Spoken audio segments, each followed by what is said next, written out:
5 counts. 1 count of seditious conspiracy, 1 count of attempting to use weapons of mass destruction, 1 count of teaching and demonstrating the use of explosive materials, and 2 counts of carrying, using, and possessing a firearm during and in relation to a crime of violence.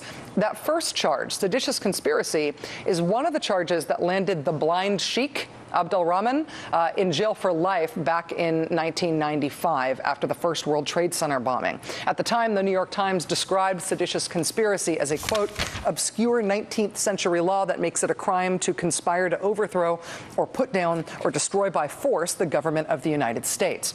Interesting thing about seditious conspiracy, you don't actually have to be caught actively trying to wage war on the United States in order to be found guilty of seditious conspiracy. Planning it, conspiring, even if you don't do anything about it, is enough to be guilty of that.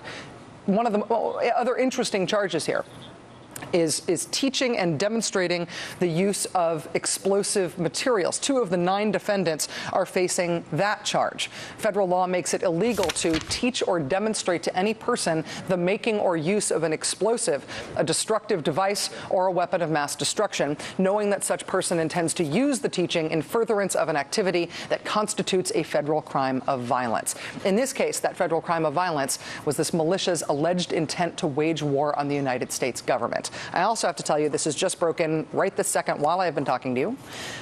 We have just learned from the Associated Press that the FBI has apprehended the 9th member of this militia who, as of the start of me talking about this moments ago, was still on the run.